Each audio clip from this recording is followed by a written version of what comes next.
Year 12. So today I'm going to talk through ways of analysing films.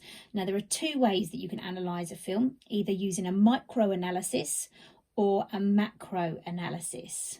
So we're going to start off looking at microanalysis. It's a close study of a short sequence from a film, no longer than about 3 minutes. Okay, and as you can see from my makeshift whiteboard in front of you, there are 5 areas that you need to look at when looking at a microanalysis of that short sequence. So the first one is mise-en-scène.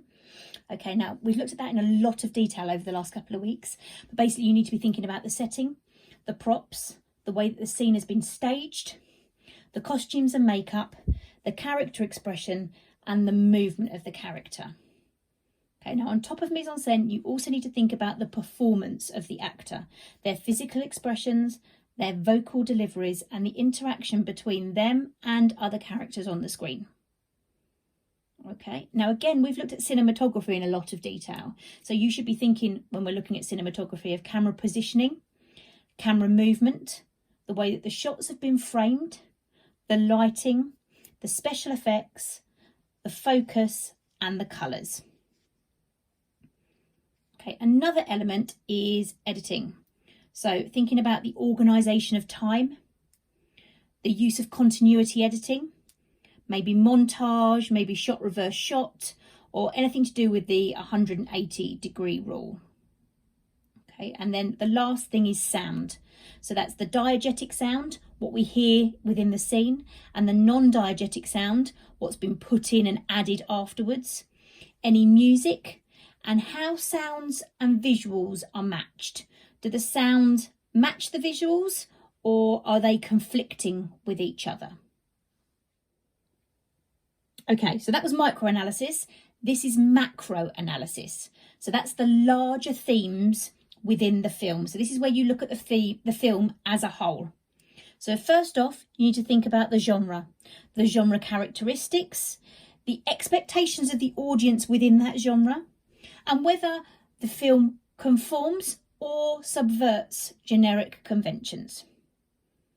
Okay, then we've got narrative. So we need to think about the narrative, the storyline, the cause and effect of that storyline, the characterization within that narrative, whether stereotypes or stock characters are used, whether it's an open or closed narrative, a single or a multi-strand, or realist or anti-realist.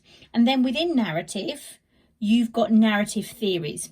Okay, now these are the ones that we've looked at for Unit 1 when we looked at representation. Okay, but just to go over them, we've got binary oppositions by Levi Strauss, you've got your props character types, you've got Todorow's narrative structure, and you've got Barth's narrative codes. Okay, so those need to be thought at when you're thinking about narrative. Okay, representation is the next element that you need to think of when you're looking at macro analysis. So stereotypes, stock characters. You also need to be thinking about the male or female gaze and the Marxist film theory that you learnt with Mr. Smither. Okay, and then the last element is audience. So what pleasures the audience will gain from that film and why. Think about uses and gratifications. Think about the two-step flow. But audience and genre are very much linked when it comes to film studies. So you need to be thinking about why the audience will like it. Well, it's because normally they expect certain things from the genre. Okay, now understanding the micro elements helps support your macro analysis. Okay, so you should be considering all of the elements of microanalysis when thinking about your macro analysis too. Okay, so now where we're at, we're going to be looking at a particular film and we're going to be analysing it using all of the elements that we have looked at so far when it comes to film studies. So you're going to be looking at a small part of the film, a 3-minute segment of your choice in that micro analysis, and then you're going to be looking at the film as a whole using your macro analysis. So the film that I have chosen for you is The King's Speech. Now, predominantly it's a drama, but it obviously has elements of other genres such as historical and biographical. Okay, now this film you can find currently on BBC iPlayer. There are 19 days left to watch this film, so I would suggest that you get on with this work sooner rather than later, because you might need to watch it a couple of times. Okay, so on BBC iPlayer, and I will send you the link to your emails. And it's also worth reading the IMDb element of this film. So here is that page.